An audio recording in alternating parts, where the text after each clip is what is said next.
Welcome to the Bioptimizers Awesome Health Podcast. And now here's your host, Wade T. Lightheart.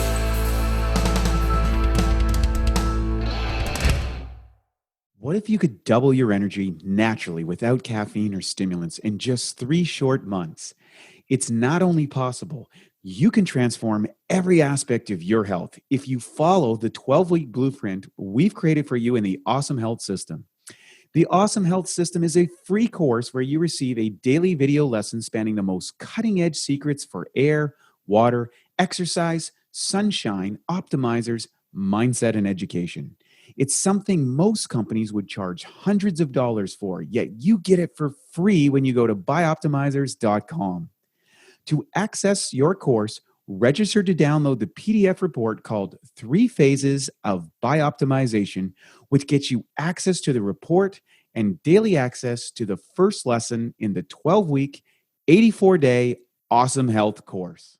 Good morning, good afternoon, and good evening. It's Wade T. Lightheart from Bioptimizers with another edition of the Awesome Health Podcast. And today we're going to talk about how to manage your pace to control your race. And our guest today is Jeff Gaudette. He has been running for about 20 years at all levels of the sport. He began coaching in 2005, while a member of the Hansons Brooks professional team, and is the owner of Runners Connect, a team of expert coaches dedicated to helping you run faster with the latest running research, as well as training insights from elite runners.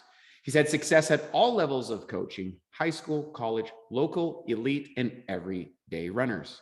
Under his tutelage, hundreds of runners have finished their first marathon, and he's helped countless runners qualify for, yes, the Boston Marathon. He's a 2-time All-American and Olympic trials qualifier in the marathon, and he's joining us today on the Awesome Health Podcast to give us some insight all about controlling your pace for your race. Jeff, welcome to the show.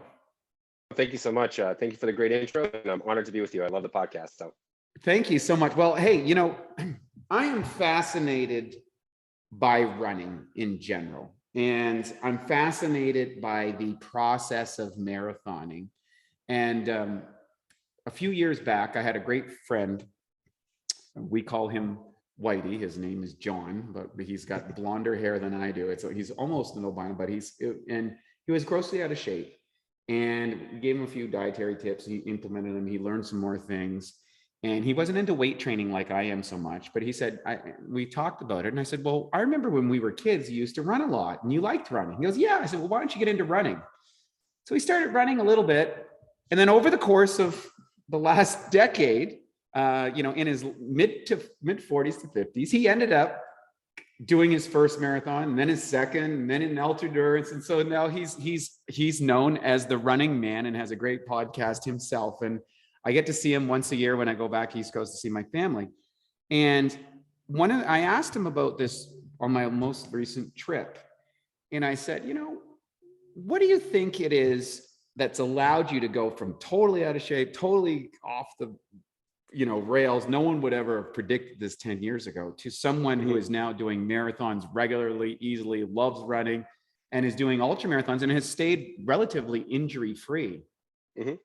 And he gave me a few things, but he's not a professional coach, and he'd be the first guy to say it. I'm interested from your standpoint, what is that whole journey for you going to the highest level when you're Olympic trials and these things? This is this is very different than maybe someone saying, hey, I want to take up running in a leisurely thing, or I'd like to do a marathon. How would you start with your history? And then what is the difference between the casual runner and like a serious runner versus an Olympic trials runner? So that was a lot to open up, but no, absolutely. I want to get going there. No, it's a great question. And here's a really interesting answer, is that it's actually the same for everybody. Wow. Right? I would say almost everybody. Everybody has the same journey. I had the same arc. I probably I started a lot younger than most people do, but the arc was the same.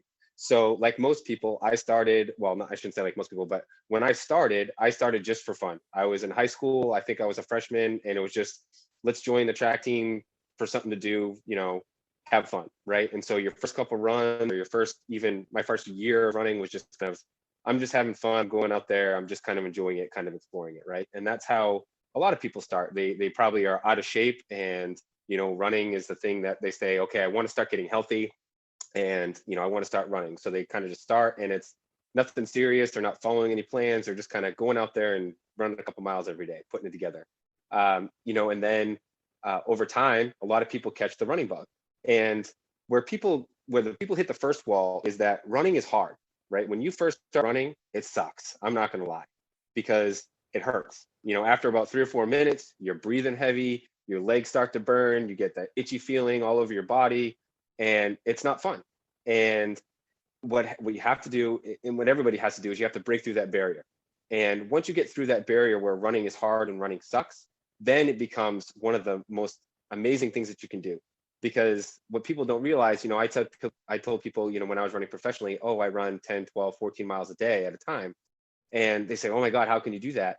And it's because it gets to the point where it's easy enough that you're just out there like daydreaming and thinking about, maybe what you have to do for the day, or what your goals are, or, all kinds of stuff goes through your head. So it's like 90 minutes or an hour of like meditation in a way.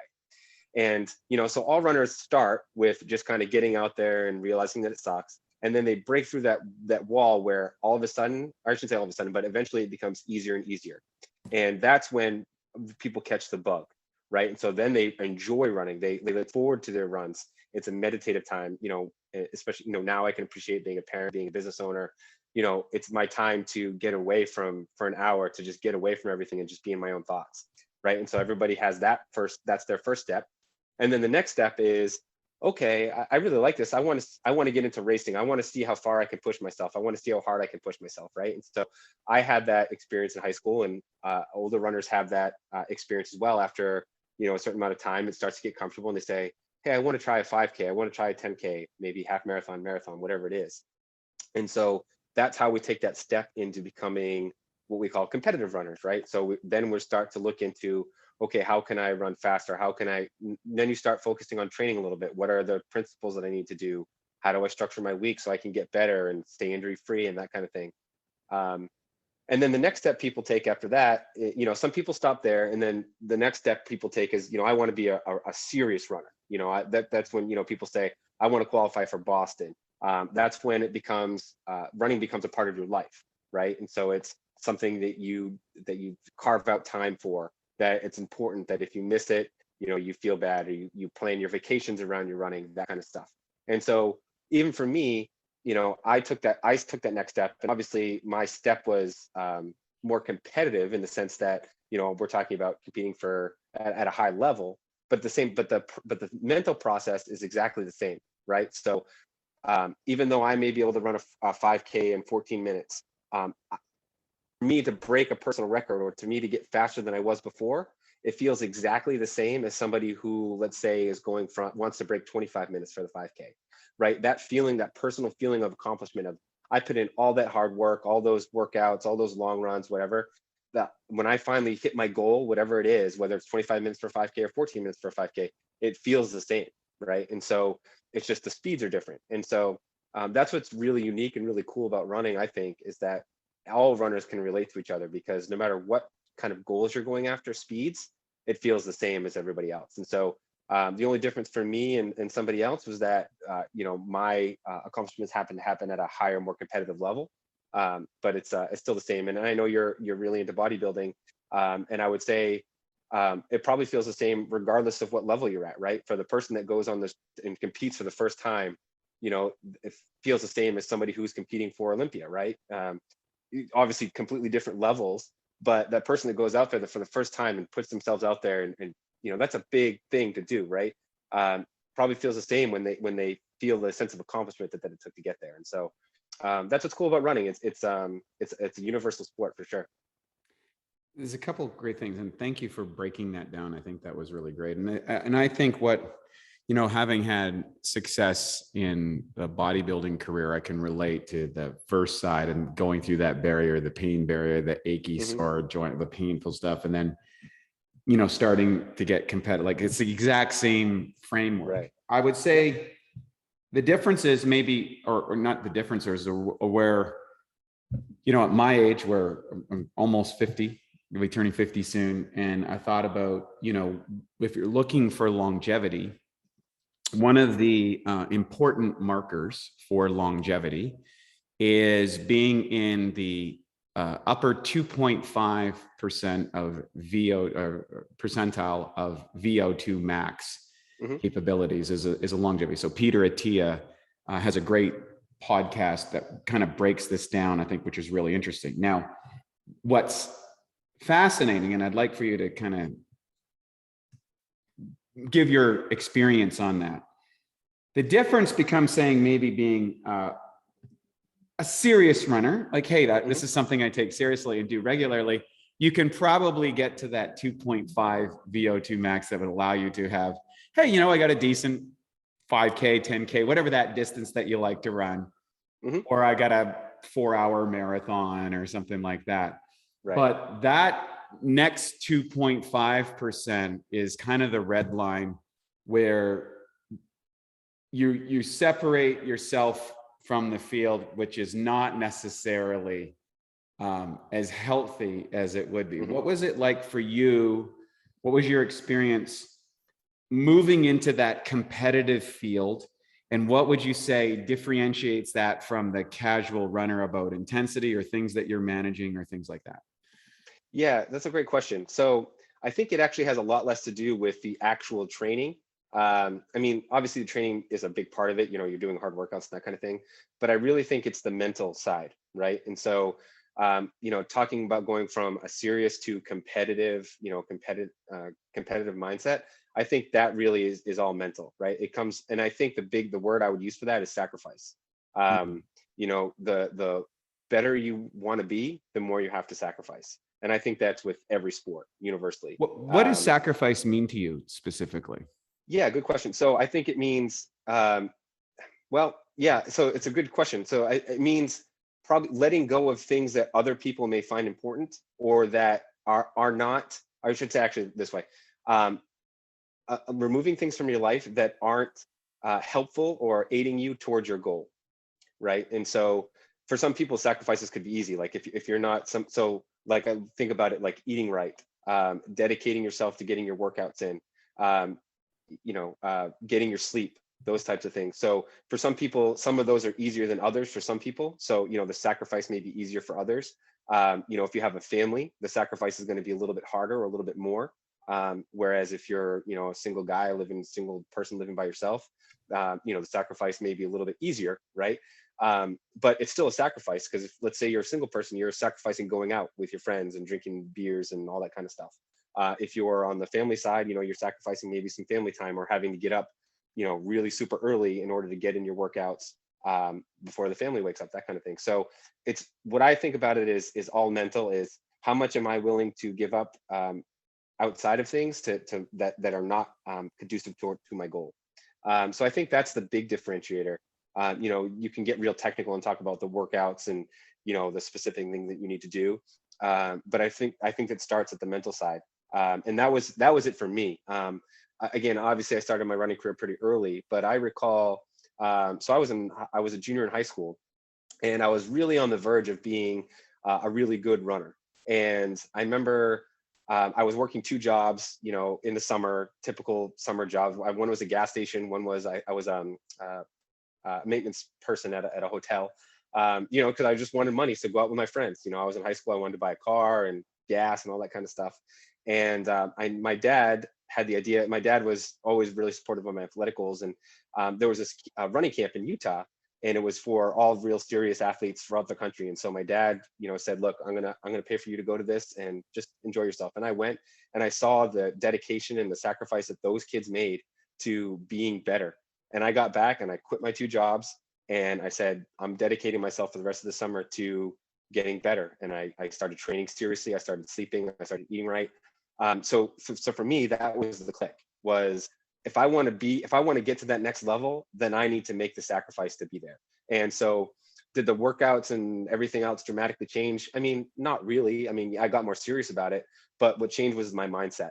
I sacrificed. I stopped, I said, okay, guys, I'm not going to go out every night. I'm going to, focus. And so I think everybody, when they decide to make that, it can ratchet up, right? So again, you start out just enjoying it, and then maybe dabbling in some races, and then, hey, I might want to qualify for Boston here. And what are the sacrifices that I need to take that seriously, and what are the sacrifices I need to make to get there?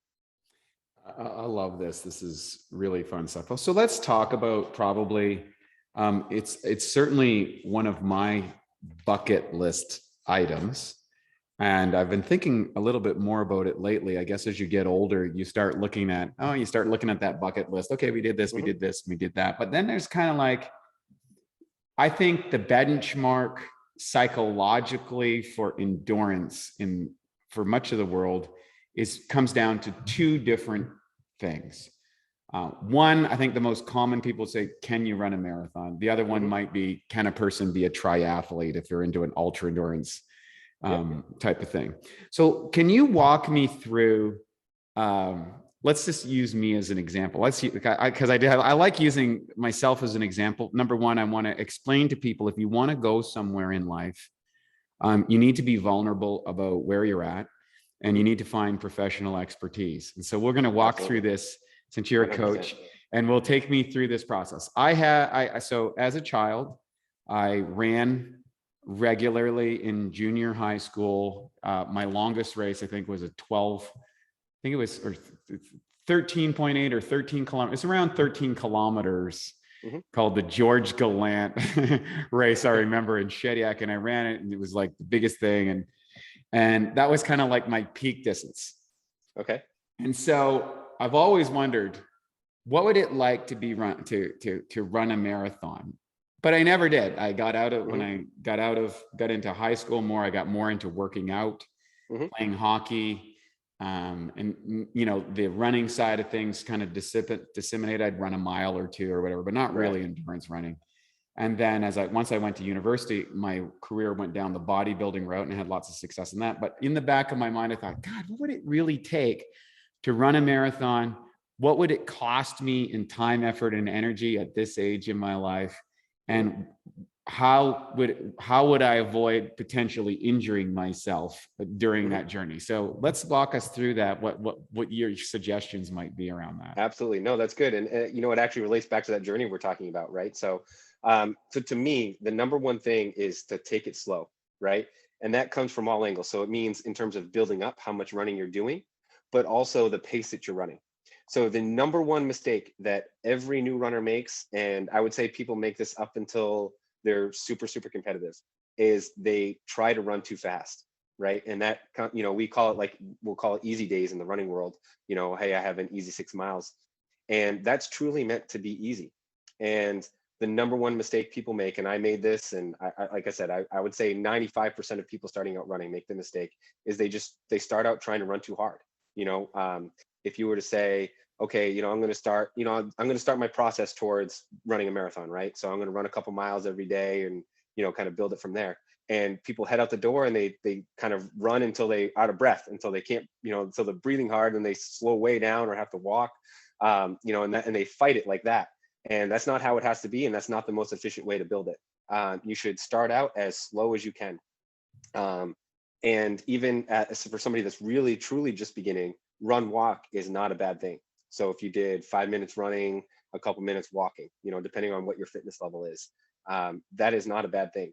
Because again, initially you want to focus on building your aerobic system, and then building your tolerance for your legs, your body, to handle the increase of running or volume, mileage, however you want to call it. And so we need to do those two things slowly, and we need to do them gradually. And so first thing for any new runner out there, especially if you're struggling, is slow down.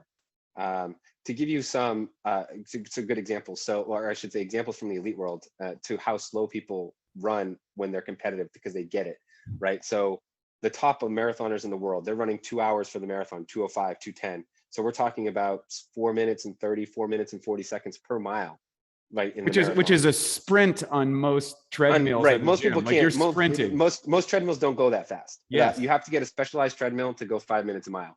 Like there's only a few, like one company that makes one. So most people can't run that fast for 100 meters on the track. But so they're flying, right?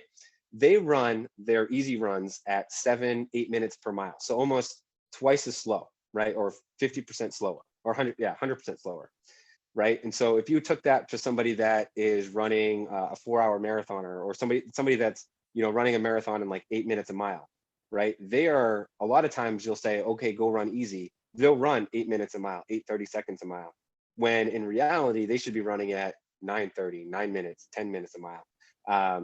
And again, the truly competitive, the people that have gone to that next level understand this, so they slow down. But people that are new, and even people that are kind of trying to break through that first wall, that's the mistake that they make right off the bat. And there's two big reasons for that. One, again, we want to focus on building our aerobic system.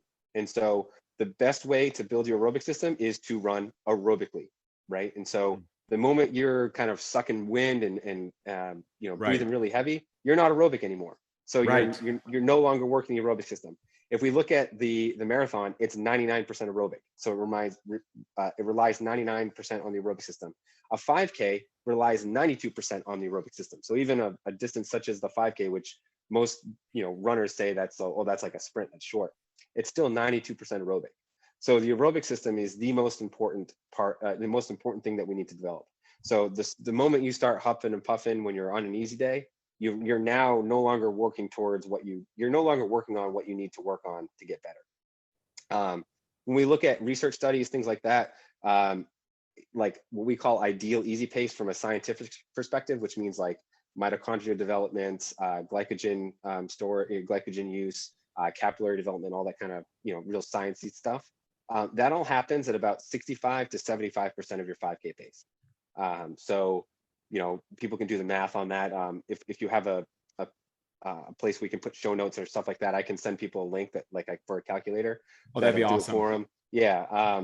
But yeah, so those are some numbers, if you want to put in the numbers. So that's the thing, right? So that's the first thing, is we want to develop our aerobic system. And so we need to run aerobically, which means running easy. The second part is we need to stay healthy, right? And so that's the next problem everybody faces. So they find a lot of runners break through that initial wall, and then they start ramping up their training, and they start dealing with running injuries. Runner's knee, Achilles tendon, plantar fasciitis, IT band syndrome, shin splints, the gambit, right? And the reason that happens is because obviously your body, for two things. One, your body also needs to become accustomed to the volume that you're putting in. But two, people are running too fast. They're running too hard. The faster you run, the more stress you put on your tendons, ligaments, joints, all that kind of stuff. The more explosive you need to be. To run faster, you need to run more explosively. And so people start to try to run too fast. They try to incorporate speed work too fast, that kind of stuff, get to the track. When you do that, you increase your risk for injury. And so the slower you take it initially, you're going to be able to build your system up slower and slower, so that your body is able to become accustomed to the mileage that you're doing, that kind of stuff. So those are the two big reasons that, especially when you're starting out, you want to keep it slow. So let's take the next step. So starting out, what would be a reasonable duration and frequency of runs that you would want to start off with? Let's say you're saying, hey, I'd like to run a marathon at X date. So I'd like to kind of, I always say I start with the end in mind. Yep. Right. And then I work backwards from that. Absolutely. And, you never know when you're going to hit those milestones. I mean, the event is just a long-term goal, but you kind of break it down, and then you see how you progress towards that goal, which is not always linear the way that you write it out, but you would kind of go from that. How would you start that journey? What do you anticipate is a realistic duration from straight zero to marathon? And then what does that process look like, if we can kind of walk through that? Yeah. So straight zero to marathon, I would say you're looking at 6 months to a year. And so I know that's a somewhat big range, but it kind of, there's a range of zero, right? There's zero of like somebody like you who's in good shape and, can really start pushing the envelope fairly quickly. And there's somebody that's zero who is, starting running because they're overweight and they're just completely unhealthy, right? So there's different zeros. So it's 6 months to a year, depending on where you're at on that scale.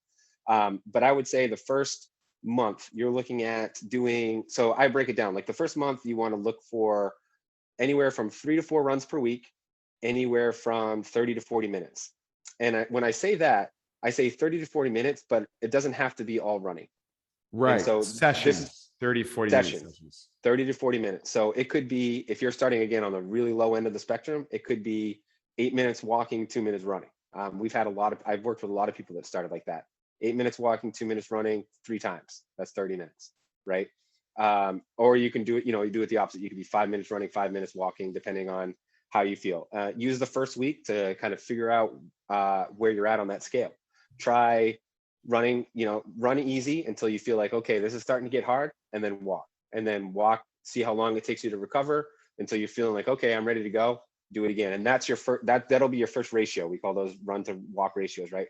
That'll give you a good idea of what your first ratio is. And then you can start building off that. Okay, the next time I'm going to try to maybe do 1 minute less walking, 1 minute less, 1 minute more running, and Right. play with that. And then at 30 minutes, and then, the second week, try to go to 40 minutes, that kind of thing. So you play with it based on how you feel. But So over the first month, the goal, whatever that is depending on how well you are, and that it might be 6 weeks, it might be whatever, till you can kind of basically run continuously for 30 to Correct. 40 minutes. Yep, exactly. And you build to get to your 30 to 40 minutes running consistently. And again, that's the great part, is that's when you're going to hit that you're going to get through that first wall where because you're doing it gradually enough, you're not going to feel like every day, like waking up so sore you can't walk, and Right. B, dreading it because it hurts so much, because if you're taking those walk breaks, it's going to give you that break to say, okay, I can get through this.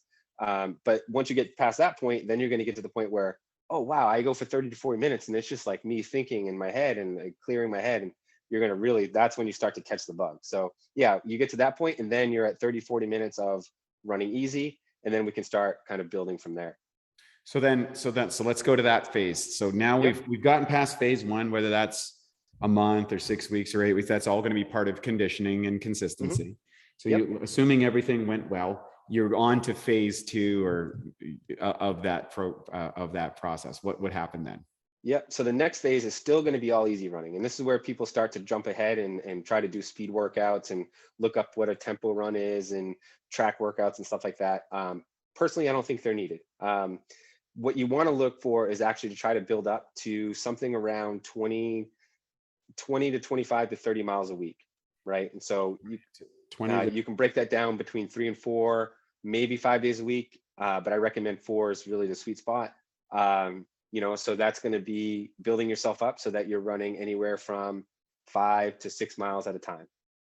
Again, but starting from your 30 to 40 minutes and slowly building that. So, if you're running 40 minutes 4 times a day, that should be probably around 12 miles a week, 12, 15 miles a week ish, depending on, your speed.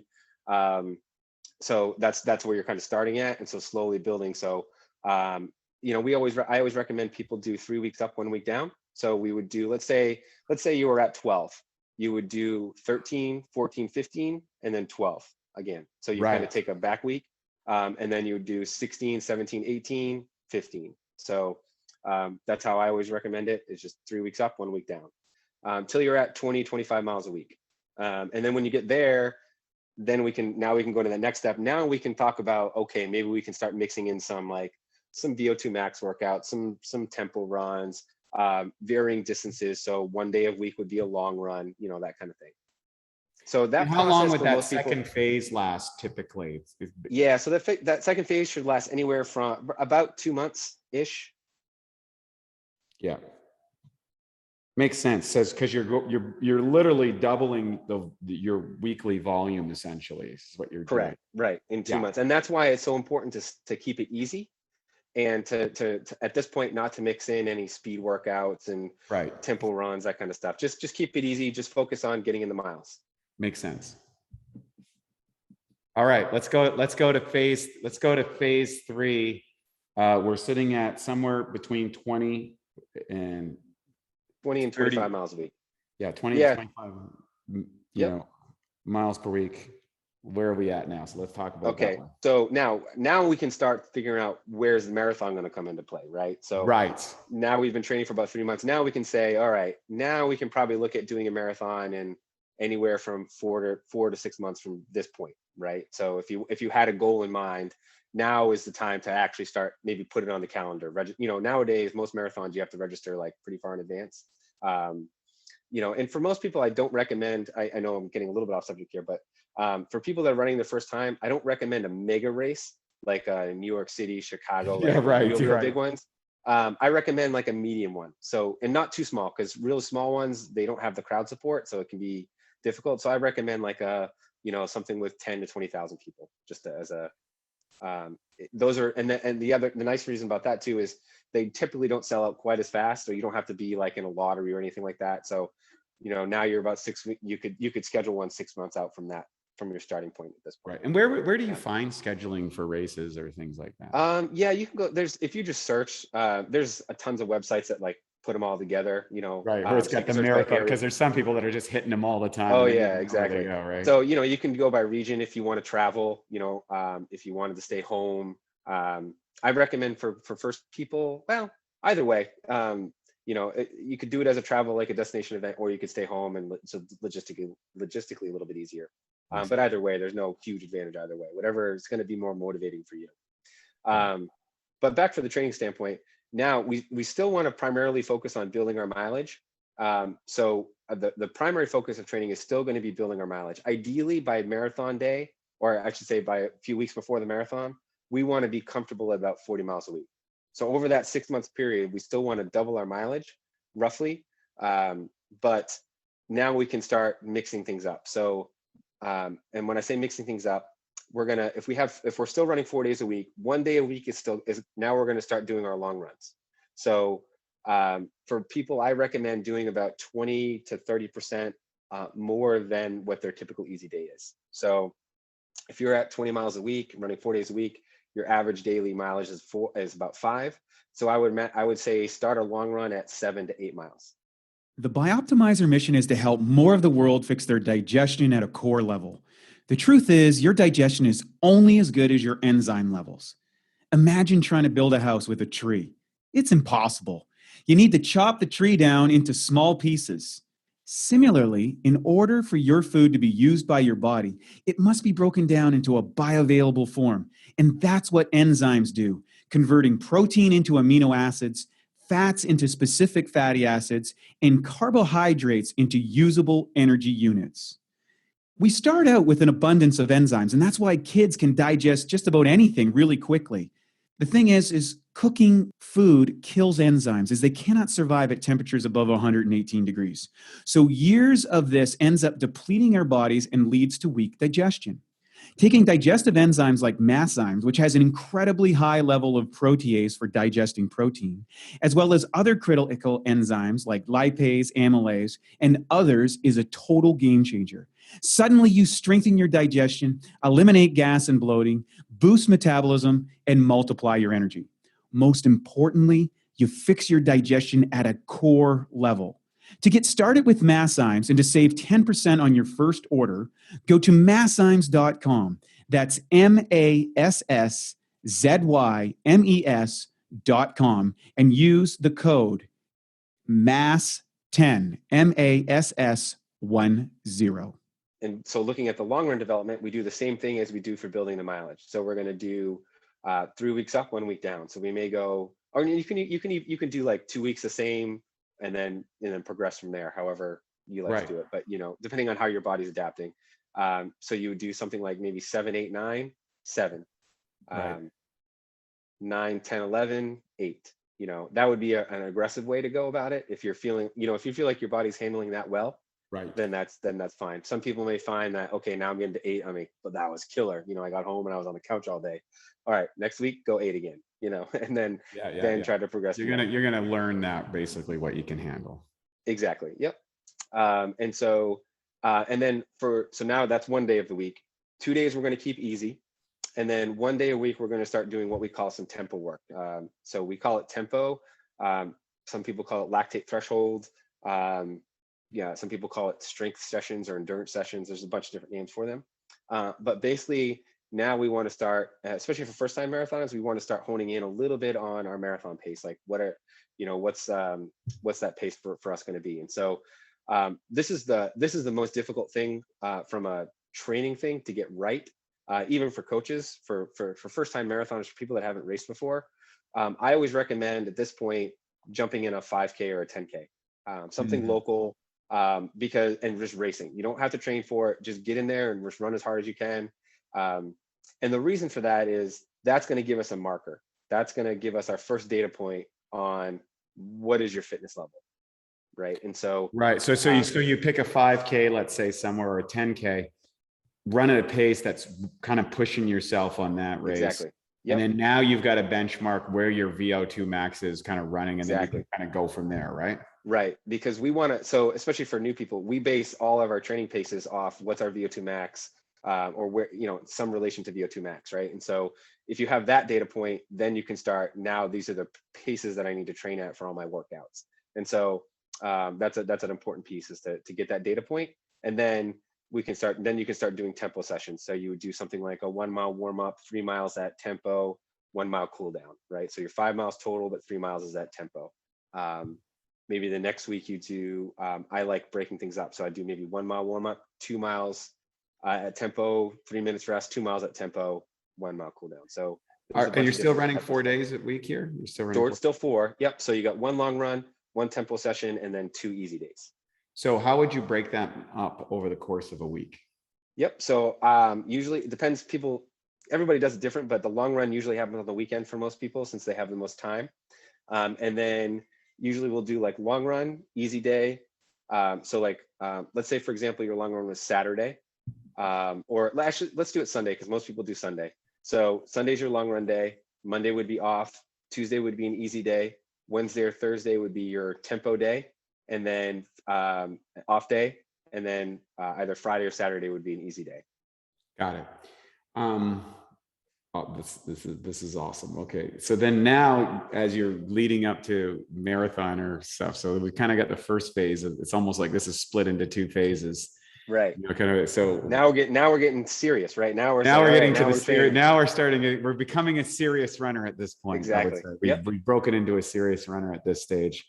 Probably going to happen somewhere in that 6 months range, or 4 months if you're really fit to start with and you're really on it, but could be as long as 8 or 9 or even a year to get to this point, right? Right. Yeah, depending. Yeah, because there's a lot of people that are just coming from unhealthy conditions, and it's okay. That's one of those things. We all have different starting points, and I'm sure you've gone over this with a lot of people. Never compare your point now to somebody else's point, right? Correct. Because we're all at different levels. We've all started at different places.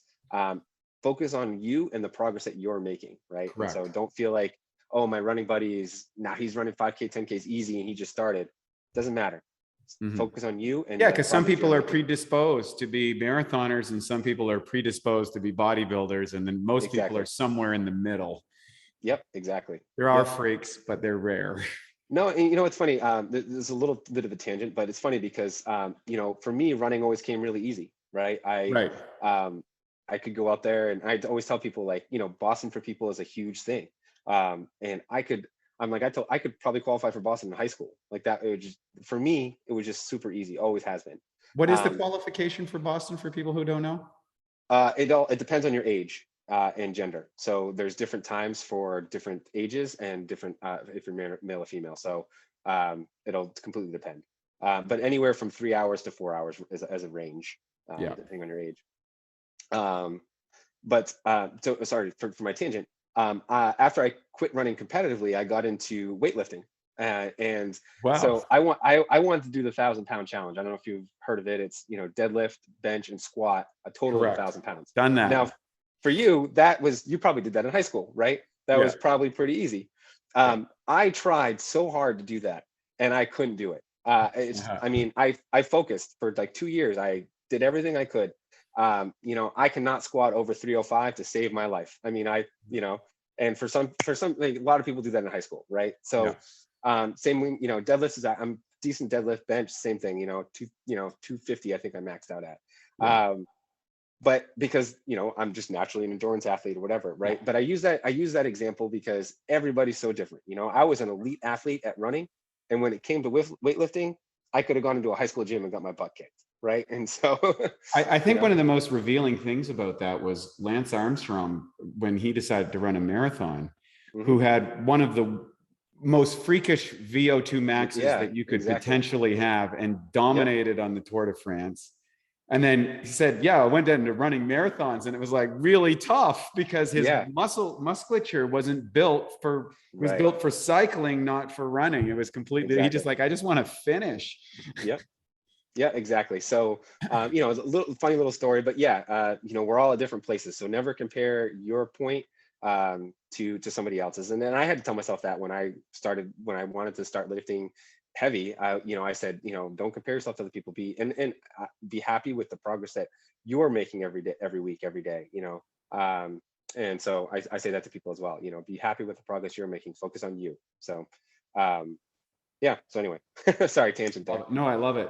So, okay. So we kind of got that. And then that the final phase of preparing for that marathon, as we've kind of gone up, we're running about 40 miles a week. That's sufficient, you feel, to kind of get into marathon? Yeah, I think for most people, I mean, I know a lot of people that do way less. You know, when I look at it, anybody that we train, we want them, I tell people, you don't want to suffer through the race. You know, you don't want to be out there like just miserable experience. Like I want to get you to a point where you can enjoy race day. You know, your first marathon should never be like, I never tell people to have like a goal time. You know, like you can have some ranges there of what you can be based on your times and stuff, but go in there and just for the experience of either enjoying the excitement of it, or for the experience of learning what a marathon is, learning what the body's like, you know, what it goes through. But I want people to enjoy that experience and get through it. And, you know, the last miles are going to be tough no matter how good of shape you're in. But, you know, you don't want to be suffering at 13, you know, realize you've got another 13 to go. And there's a lot of people, that's what, you know, it's a death march. And we don't want that. You know, we want people to be enjoying it. And that's why I recommend people to get to about 40. So. Got it. And what's surprising about this, for a marathon run, how long do you think you should be capable of running before you go into marathon? Because obviously you're not running a marathon every week, right? Right. So this is another thing that I feel like a lot of people get wrong, or I feel like it's debilitating to their progress and training, is, you know, the mental barrier of 20 miles or 26 miles is a big thing. And so a lot of people try to do as much as they can in training, 20, 22 miles. And from experience and from research, that does not work. Okay. So I personally do not feel that you should be running 20, 22 miles in training for training runs, for two reasons. One, the risk of injury is significant. So just like running faster gets you injured, is more likely to get you injured, the longer you run, the greater the chances that you're going to get injured. Your injury risk increases exponentially, especially once you get over running about 2.5 hours. And the reason for that is your form starts to break down. There's just, you know, if you're out there running for 2 hours, your muscles are doing the same thing for 2 hours, they're going to get tired. And the thing with our body is, in our mind, is that it's an amazing mechanism for survival, right? So instead of just shutting down when you get tired and saying, hey, we can't do this anymore, it says, okay, well, our hamstring is just really tired right now. We can't, you know, produce the force that we need. Let's bring that force to the calf. Let's make the calf jump in and do some work. Well, your calf has never done that before, right? And so what's the first thing your calf's going to do if it's never done anything for the first time? Something's going to happen. It's going to pull, or it's going to create pressure where it's not supposed to. Then you're going to get injured. So that is the number one thing. If you start trying to do 20, 22 milers, the risk of injury is significant. So that's the first thing.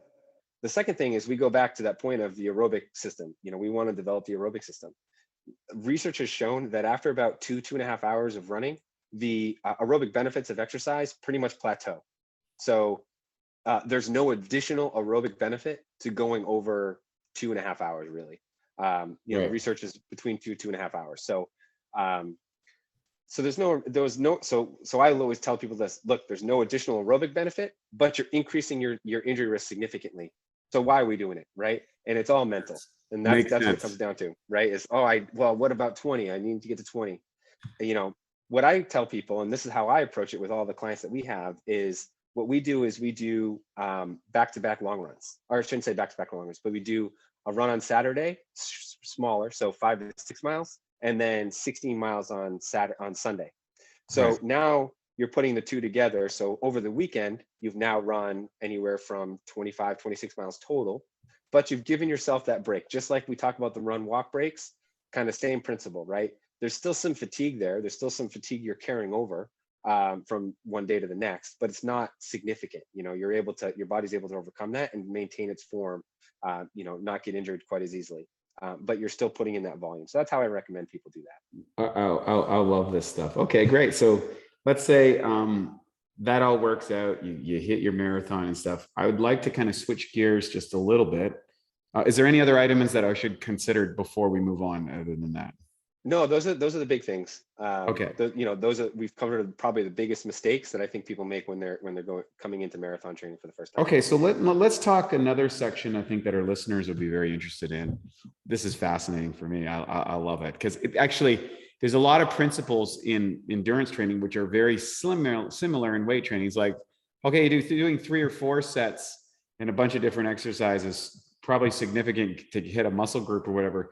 Doing 20 isn't necessarily a benefit at any level, right? So Yep. I think that's really cool. So let's go back and talk about what are the things that a person needs to consider as far as equipment that they would need, whether that's, runners, heart rate things, shoes, any testing that you would imply, hydration levels. What are the things that are the key elements that make a successful runner from an equipment side of things? Yeah. So, for shoes, I always recommend people, if they have the opportunity, to go to their local running stores. So I'm a big proponent of local running stores because there are a lot of different foot types, without trying to get too complicated. We could do a whole podcast on this, but, there are different foot types. There are different everybody has different mechanics. And there are different shoes based on what your foot does when it moves, when it runs. And so somebody who works at a running store has the education to properly fit you in a shoe. A lot of people buy their shoes too small, which impacts a lot of things. So go to a local running store if you have one near you and get fitted for shoes. That's a big step. That was a striking thing to me. My friend John says that he buys shoes literally 2 sizes larger than he wears around because of the foot swells when he's running. That's so common. Yep. I'm probably about a size, an extra size over in my running shoes than I am in regular shoes. Interesting. Yeah. Wow. So that's the number one thing, people sizing, all that kind of stuff. So that's the number that'll like get you started off on the right foot, so to speak.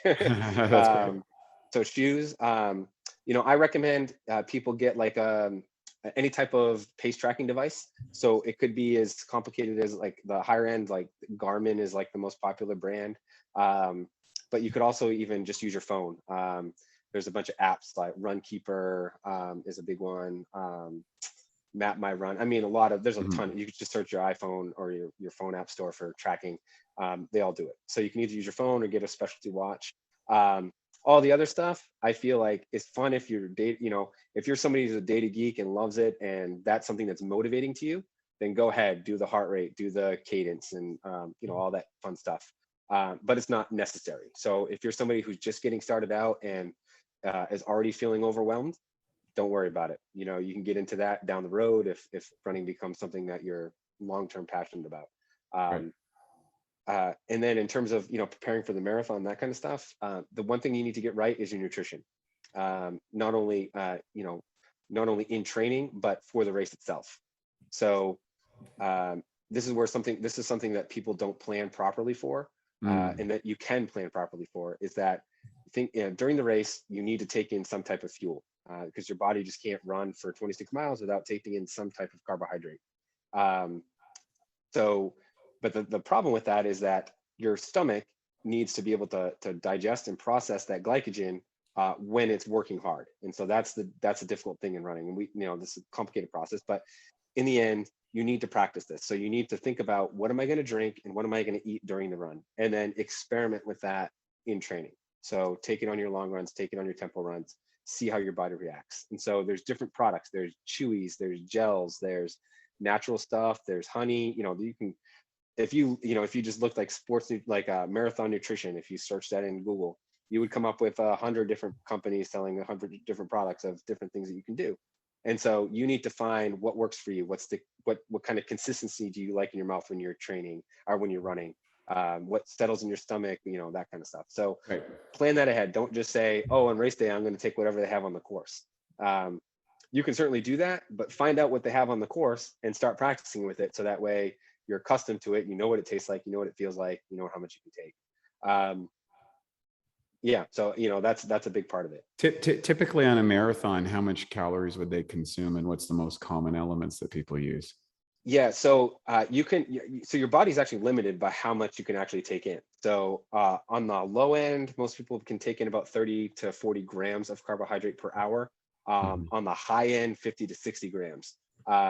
So I always recommend people look at trying to do about 30 to 40 grams of carbohydrates per hour. And you have to remember too, that comes in two forms. It can come in fluids and it can come in solids. So a lot of people forget that if they're taking sports drink, that has sugar. And the reason for that is that your body can only process so much sugar at a time. And now when you're running, because your stomach's under distress, it lessens the amount that it can actually process. So you need to look for about 30 to 40 grams. I recommend people of carbohydrate per hour. Great. And I know I know for a lot of people, when you say that, it's hard to relate, but that's something like anywhere from 12 ounces of Gatorade and like a gel is somewhere in that range. Got it. Okay. Any other pieces of equipment? Because another thing about shorts and stuff, I guess some shorts are very chafing, some shorts aren't. That was always an issue. I remember those old ones that they had the bands on and just chafe your legs like crazy. Yeah. So that's more of an experiment of what might work for you, because there's a ton of different brands. But yeah, anytime, and I always look at this way, anytime you can at least go to the step of running specialty. So getting out of like going to Dick's Sporting Goods and just picking up, whatever fitness brand, like what you might wear to the gym, casual gym wear, and start going into running specialty. That's going to be a good first step, because like you said, if you just go out in gym shorts and like boxers or whatever, that might work for if you're out there for 20 minutes, not going to work when you're out there for 2 hours, right? So start on that level of running specialty, and then you can figure out brands that work for you, in the sense of every brand's going to fit a little bit different, and feel a little bit different. So yeah, that's kind of a personal thing in terms of figuring that out. For people that run in extreme conditions, especially when we're talking about run training in the winter, definitely look at running specific apparel. So shorts, pants, jackets, gloves, hats, that kind of stuff, because you're going to want to get stuff that is moisture wicking. It's going to hold up to the elements, that kind of stuff. Got it. Beautiful. Okay. But I'll say this, and I kind of said this before, but don't let gear be the reason that you don't go do something, right? It's one of those things, like, you'll learn along the way, you start where you're at and keep evolving. Exactly, right? So do your best to outfit yourself properly to get started, but just like anything, you'll learn it as you go. Like, okay, this works for me, this doesn't work for me, I like this, I like that. Don't let the oh my God, I need to get everything right before I start prevent you from starting. Love it. Okay. Any other tips that you think are relevant to starting and integrating a running career? Yeah. So I would say for the race itself, the biggest thing, again, the biggest mistake people make is starting too fast, especially in the marathon. In all race distances, starting too fast will always lead to declining performance. If we look at world records from the mile to the marathon, every world record was set using a negative split. And negative split means the first half of the race was slightly slower than the second half. And that is the optimal way to run. And so whether it be 5K, 10K, half marathon or marathon, you want to make sure that you start out on the slower end and then ideally pick it up on the second half. Right. So basically it's the old saying, is like, keep your powder dry, run at a pace that's comfortable. You get to that, as you get closing to the end, you're like, okay, I'm feeling good. I can Right. bump it up a little bit, as opposed to running out of gas and tanking in those later miles, right? Right. So with the 5K, you do that. Okay. Well, it sucks for a mile. It sucks for 10 minutes, like, For a okay. You do marathon, it's that, the difference of doing the finishing or not. marathon. It's different between finishing not or walking 10 miles, but it's just feeling like crap. And so, especially your first marathon, even if you just say, hey, look, I'm going to go out at easy pace for the first half, like something I know I'm just my easy training pace. And then my second half, I'll run at, like marathon pace, what my VO2 max suggests my marathon pace should be. That to me, especially again, first time marathon, make it an experience where you want to come back. You want to do it again. Not something you say, oh my God, I'm never doing that. That was the worst experience I've ever had. You don't want that. Any other things, tips, items that you would want to add to someone who is engaging in running? No, I would say again, I've brought this up a couple times, but remember that it's not always going to suck. So if you're just getting started, remember that everybody goes through that process where, just getting out started, really staying, it hurts. Again, you're breathing hard, your legs burn. Give it time, give it 4 weeks, 5 weeks, 6 weeks. You'll get to the point where it's enjoyable. And again, you'll be amazed that it comes to the point where it's a meditative time. So give it some time to work its process. Now, Jeff, obviously, you coach a lot of people and help people, I think, both directly and online or whatever. You want to talk a little bit about your coaching practice and how you help people become runners or move into being a runner at all levels? Yeah. So our site's called runnersconnect.net. So we do training online for, again, people just starting out to people that are serious and want to qualify for Boston. So we have a bunch of different online programs, from personal training to what we call like adaptive training. So, just a training schedule, that kind of thing, depending on your level of kind of what you want, how much coaching input you need. And we include all the strength training, the rehab, recovery, injury prevention, all that kind of stuff. We feel like that's super important. So that's one thing that I feel like we focus on a lot more than most, is making sure that the strength training, nutrition, injury recovery, all that stuff is built into the plan. So that's what we do online, and again, runnersconnect.net. Beautiful. Love it. One final question I have. Is it possible to continue training with weights while you're doing this running thing? And does that impact the length of time or how quickly you can progress? So my answer is, not only is it possible, it's recommended. So strength training is a huge part of staying healthy. Mm-hmm. So there's, I look at strength training from a runner's perspective in two areas, right? We have like injury prevention, injury recovery, and then we have performance. And so injury prevention, injury recovery, you don't necessarily need weights. You can do all of that with body weights, bands, that kind of stuff, because we're talking about, higher reps, kind of endurance stuff. But when it comes to performance, weightlifting is one of the best ways to take your running to the next level. And that's heavy squats, deadlifts. You could, like Romanian deadlifts, all that, really anything. Upper body isn't quite as important, obviously, but heavy lifting is a key part of taking your performance to the next level. To be honest, it's one of the things that, I was running competitively in the early 2000s.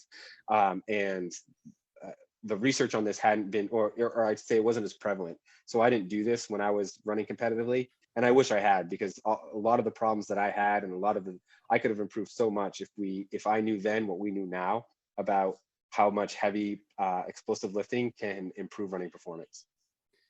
Jeff, this has been super enlightening. I'm super excited. I hope that some of our listeners will take the time to, reach out to Jeff, go on to his site, Runners Connect. If it's on IG, it's Online Running Coach at Facebook as well. All of this will be in the show notes on how you can move from couch potato to marathoner in record time. Awesome. In a way that is enhances your health, vitality, makes you feel good about yourself, and makes your marathon enjoyable. Thanks so much for joining us today. We really appreciate you coming out. And if you like this episode, hit the like button, hit the share button.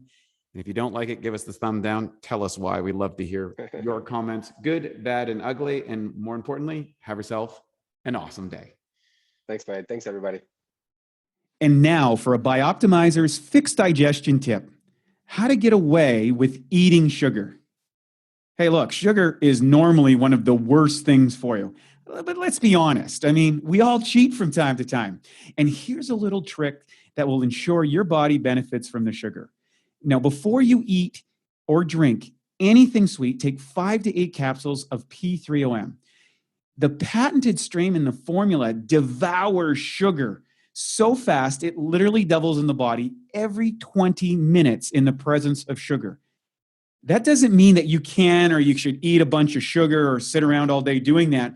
But on the days that you do cheat or you go after one of those maybe meals that you wouldn't normally do, this ensures that you get something in your gut that eats the sugar. And it's not going to feed the bad guys or spike your blood glucose nearly as much. So to learn more about P3OM and its sugar devouring and protein digesting properties and how it can transform your gut and metabolism, go to www.bioptimizers.com. Thank you for listening to the Bioptimizers Awesome Health Podcast. You can find more information at bioptimizers.com.